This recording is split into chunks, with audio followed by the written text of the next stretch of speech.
Hi viewers, welcome back to our channel Bhavya Ruchulu. నేను మీ భావన. ఈరోజు నేను దొండకాయ ఫ్రై చేస్తున్నానండి. దానికి కావాల్సిన ఇంగ్రీడియంట్స్ చూద్దామండి. దొండకాయలు 250 గ్రాములు ఇలా స్లైసెస్ కట్ చేసుకోవాలండి. 1 బిగ్ ఆనియన్, 4 గార్లిక్, పసుపు 1/2 టేబుల్ స్పూన్ అండి, ఉప్పు 1 టేబుల్ స్పూన్, కారం 1 టేబుల్ స్పూన్, ధనియా పౌడర్ 1 టేబుల్ స్పూన్, పోపు దినుసులు ఆవాలు, జీలకర్ర, మినపకాయలు, శనగబాయలు అండి. ఈ కారము నేను రెడ్ చిల్లీస్ని ఫ్రై చేసి మిక్సీ పట్టానండి. ధనియాల్ని వేయించుకొని ఇది కూడా పౌడర్ కొట్టుకున్నానండి. నేను హోమ్ మేడ్ అండి. ఇవి 3 టేబుల్ స్పూన్స్ ఆయిల్ వేసానండి. పోపు దినుసులు వేద్దాము.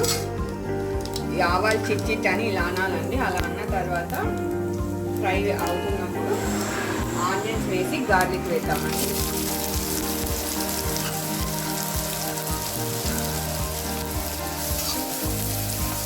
ఇలా ఒకసారి ఒక 2 మినిట్స్ వేయిద్దామండి. వేయించి ఇది హై ఫ్లేమ్ మీద వేయించుతున్నానండి నేను. కొంచెం 1/2 టేబుల్ స్పూన్ పసుపు,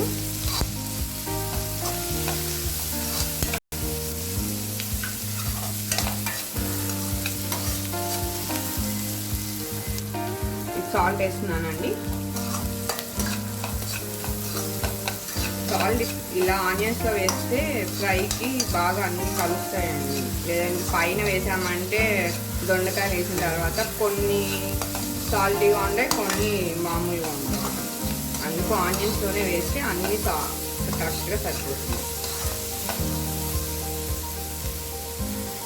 ఇప్పుడు దొండకాయలు వేస్తామండి.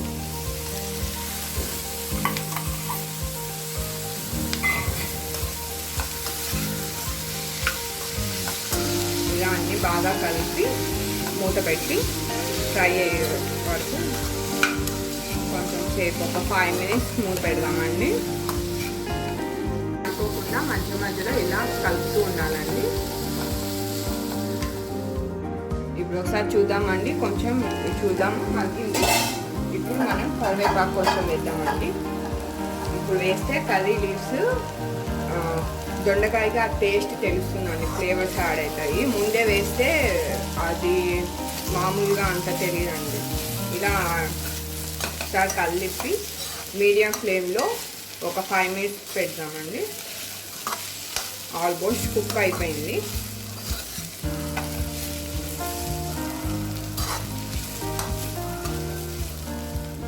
ఇప్పుడు బాగా వేగినాక కారం 1 టేబుల్ స్పూన్, ధనియా 1 టేబుల్ స్పూన్ వేసి కలపాలండి.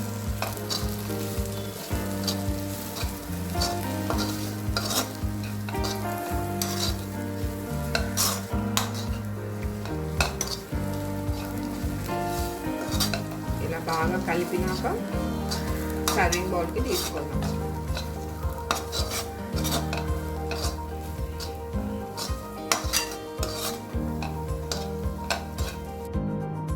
దొండకాయ ఫ్రై రెడీ అయిపోయిందండి. ఎంతో ఈజీగా త్వరగా అయిపోయే ఫ్రై ప్రాసెస్ ఇదేనండి. ఈ వీడియో చూసినందుకు మీకు ధన్యవాదాలండి.